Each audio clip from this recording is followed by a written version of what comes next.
porque Rubinstein queda gravemente lastimado, y no vuelve nunca más a las empresas Greiber, a las empresas que se llamaban Egasa, ¿no? Y era el segundo de David, que no solo era elegido por David como segundo, era un hombre muy capaz, con toda una carrera en el mundo empresarial muy importante, y que tenía características totalmente distintas a las de David. Era un hombre muy estricto, que tenía... él se quejaba de que David lo puenteaba, lo cual era cierto, porque David entraba y cualquiera que se le acercaba a hablar, él hablaba con todos, escuchaba a todos. Entonces lo eligió a Jorge, porque Jorge era una persona muy preparada, un hombre que además tenía unos principios, hoy que es el Día del Padre, un padre ejemplar, un hombre ejemplar, y realmente él quería una empresa totalmente organizada y no quería vender las empresas. Ahora, ¿qué buscaban, Lidia? ¿Cuánta crueldad? Lo dejan muy herido en el atentado. Sabían que sufría del corazón y se les muere en la tortura. Porque no querían que hablara. Muy fácil. Lo matan, pero a conciencia de que lo están matando, sin duda, y cuando el accidente también lo quieren matar. Primero porque era la única persona que podía continuar manejando las empresas, porque era el único que conocía verdaderamente todo, no había ningún otro. Y segundo, porque este hombre sí quería continuar, no quería vender, quería negociar, seguir negociando y no vender. Era un hombre que pretendía que esto se continúe. Algunos pensarán que eran por interés propio, no lo sé, yo creo que él tenía razón en algunas cosas, pero que también con un criterio de realidad era absolutamente imposible. Cuéntenos un poco de la charla con el doctor Ercolini, que me parece puede ser una histórica figura para esta justicia que merece tantos reparos en este tiempo. Yo creo que el doctor Ercolini, estoy convencida, tiene absoluta conciencia del rol histórico que le toca desempeñar. Yo confío absolutamente en que esta vez sí, alguien que sabe claramente que está ante una verdad, con hechos, no con palabras, que tiene que tomar en su vida, es un hombre joven, con chicos, en este país que tenemos hoy, en esta democracia que vivimos, yo creo que él tiene todas las posibilidades y creo que las va a tomar seriamente. Me pareció una persona muy seria y que tiene conciencia de su rol histórico, ni lo dudo. Antes de ir a declarar ante el doctor Ercolini, un cierto temor de que se recorriera el camino del valor de las acciones y que eso fuera todo. ¿No fue así? No. El interés de los abogados que representan a la gente de Papel Prensa, que tienen apoderado Papel Prensa hoy, son profesionales obviamente de primer nivel, son abogados muy importantes que además son muy exitosos económicamente. Mis abogados son excelentes, pero no cobran estos honorarios, ¿no? Son gente toda muy preparada. La gente los abogados de la gente que está apoderada de Papel Prensa, el único interés que tuvieron en esta entrevista es demostrar, volver con el bailecito de los montoneros, etcétera, etcétera, del precio, de si yo participaba o no participaba. Entonces yo quiero que quede claro, yo iba todos los días a la oficina, pero era una persona que no estaba preparada, porque yo soy psicóloga, y nunca los números fueron mi fuerte ni nada por el estilo. Entonces yo iba todos los días a la oficina, absolutamente todos los días, y participaba de las reuniones. Pero dejaba que hablaran los que sabían, pero estaba. ¿Por qué? Porque me importaba cómo defender a mi hija, porque me importaba saber cómo íbamos a poder salir de esta situación, y el interés, volviendo a la reunión con Ercolini, de esta gente, es ver qué chicana encontramos para no hablar de Papel Prensa. Es decir, de hablar, y las otras empresas, y cómo era su situación económica en ese momento. Le dijo, la misma que tenía siempre. Es decir,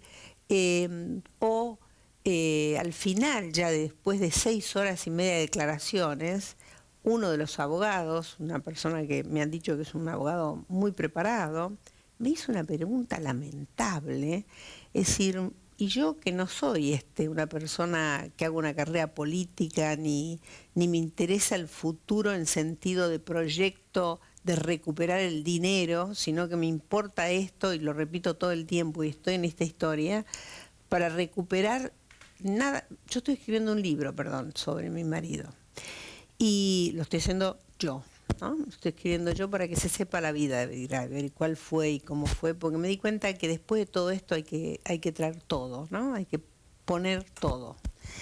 Y entonces me preguntó una cosa que era como meternos en la revista del pasado, en Radiolandia, o sea, un chimento, una cosa que no tenía nada que ver con nada. Entonces yo, que sigo siendo la misma Lidia Papaleo de hace 30, 40 años atrás, le dije que lamentaba mucho que hiciera esa pregunta, porque sigo siendo bastante respetuosa. Entonces probablemente tenía ganas de contestar mucho más fuerte. Contesté que no a la pregunta que me hacía, y después le dije: lamento mucho que usted me haga esta pregunta, lo lamento por usted.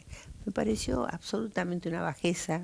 Entonces los abogados cumplieron, fue una reunión amable, digamos, no nos insultamos, no gritamos. El doctor Ercolini inició esta entrevista diciendo que por favor mantuviéramos las formas. Actuaron dos personas del juzgado, la prosecretaria y la secretaria, doctora Sosa, que me tomó la declaración, la prosecretaria es la persona que estaba escribiendo, que fueron personas que realmente trataron por todos los medios de que se mantuviera esto en la calma, y lamentablemente, después de 3 horas y algo más de esta conversación, de esta indagatoria, algo se deslizó, una palabra que fue algo así como intrascendente. Y entonces yo dije: intrascendente nada. Entonces le digo: mire, doctora, me di vuelta y le mostré que tengo una herida acá, que llega hasta acá, del tumor cerebral. Entonces le dije: yo le pido disculpas de que estoy mostrando esto, pero mi vida no son palabras, son hechos, son cicatrices que las puedo mostrar. Entonces a mí me operó un tumor cerebral. El juez en ese momento, cuando yo estaba presa, me llamó a preguntarme por qué no me dejaba operar por alguien elegido por mí, y me iba a operar con un médico del servicio penitenciario, que así fue. Dije: bueno, nosotros tenemos, mi hermano puede conseguirme operar con el doctor Matera, pero van a decir que la operación no existió, que voy a un lugar lujoso, no sé qué mentiras, y no quiero más mentiras, y no quiero soportar más mentiras e injusticia. Y en ese momento, en esta reunión de la semana pasada, cuando estábamos declarando, yo estaba declarando, esto bastó para que me descontrolara, por primera vez en mi vida. Cuando David Graeber murió, yo me tapaba la boca con una toalla para no llorar a gritos como lloraba, para que no se me escuchara, para no lastimar a mi hija. Entonces, realmente, esta vez me desencadené y aullé. Esa cicatriz que impresiona, Lidia, que naturalmente no había visto. Tengo muchas más en mi cuerpo. Y esto que nos está diciendo, me parecerá contradictorio lo que voy a señalar, me da muchas esperanzas. ¿Sabe por qué? Porque si proceden así, esta es gente muy elegante, muy preparada, con una gran autoestima, estoy hablando de estos abogados. Si ellos han recorrido este camino, se han salido del habitual cinismo y desparpajo con el que el grupo maneja todos estos asuntos, es porque están preocupados. Es porque la marcha de esto resulta promisoria, si es que tenemos un juez lanzado, y a mí me da la impresión de que podemos creerle, porque si no le hubiera dejado dormir un poco más la causa, si ya estábamos en eso. Es interesante lo que cuenta, Lidia, usted, con relación a ese trato del final.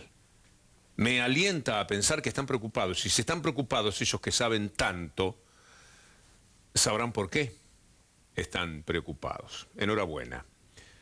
Quiero mostrarle un documento que hace a tiempos desde la democracia, de un hombre que yo admiro mucho, Lidia, que es Héctor Ricardo García, no sé si lo conoce. Yo también lo admiro. ¿Quién era el dueño? Era amigo de David Graeber también. Yo, bueno, le debo mi carrera como relator deportivo, lo he querido entrañablemente, pero además es el único hombre el que nunca había achicarse frente a nada de los medios de comunicación. Tipo, para discutir cosas como de cualquier hombre, pero con una valentía y una presencia excepcional. Y fíjese lo difícil que era presentar este tema cuando en 1984 él denuncia lo que le estaba pasando. le estaban quitando a través del papel prensa las posibilidades de que Crónica fuera el increíble episodio periodístico que había sido en la historia de la Argentina. Y menciona que él no sabe cómo llegó a manos de los actuales dueños de papel prensa. Lo sabe, pero no lo puede decir. Pero además es muy interesante, porque de usted dicen a veces que ¿por qué lo dijo ahora? Ahora es en estos últimos años. Son tiempos de contextos, me parece. Aquel momento ni para Héctor Ricardo García era un contexto como para lanzarse a más sabiendo lo que evidentemente sabía. Caso de Crónica, el papel que recibimos es la quinta parte del que realmente nos hace falta. O sea, recibimos 300 toneladas por mes contra 1.500 que nos hace falta. En muchas oportunidades el diario Crónica, estando Héctor Ricardo García, tenía problemas, que le daban menos cuotas de papel. Y a veces salía chiquitito y evidentemente eso molestaba mucho, no solamente a los que lo hacían, el diario, sino a los clientes, a los que lo compraban. Y muchas veces nosotros nos íbamos a la vereda del diario a esperar a que llegara el camión con la bobina, porque no se sabía si al día siguiente salíamos. Entonces cuando veían doblar ahí por Brasil el camión, que venía con la bobina, era como si un griterío. Un griterío, era una cosa eufórica. Una euforia era como, bueno, un día más. La Nación, Clarín y La Razón son socios del gobierno, de este y del anterior, y del que va a venir en papel prensa. Una empresa que vos sabés bien que fue curiosamente, entre comillas, adquirida, y que nunca se investigó, ni nunca se averiguó, ni nadie se preocupó de saber cómo llegó a manos de los actuales propietarios. El Estado posee el 21% de las acciones de papel prensa y le vende el papel a quien quiere venderle. En el caso nuestro, por ejemplo, lo hemos denunciado públicamente.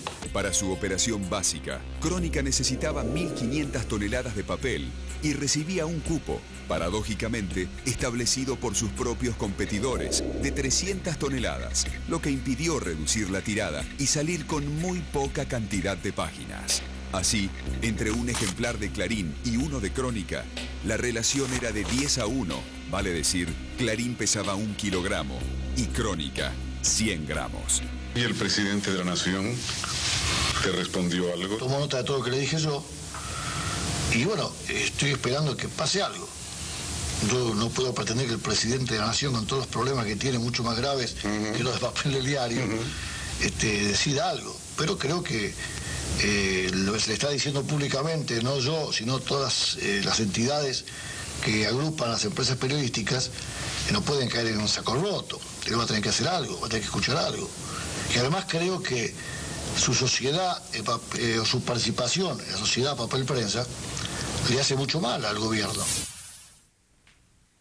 Héctor Ricardo García, 1984, ya en democracia, de todas maneras había una idea de que ya estaba todo definido. A mí me parece que usted debe estar viviendo días, años muy importantes, Lidia, frente a la posibilidad de que se haga justicia.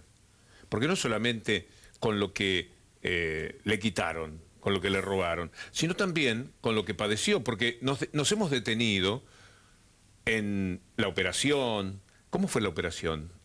La operación fue en el Hospital Pirovano. Estuve esposada de pies y manos antes, durante y después de la operación, por lo cual perdí durante 5 años el movimiento del cuello, porque al no tener movilidad yo no recibí ninguna recuperación kinesiológica, nada, y fui operada por un médico penitenciario y sí me permitieron que hubiera dentro de la sala de operaciones una médica. El médico penitenciario que me operó me dijo que lo habían llamado, me lo dijo el día antes de la operación, que lo habían llamado una mujer que dirigía al hospital para decirle que un milímetro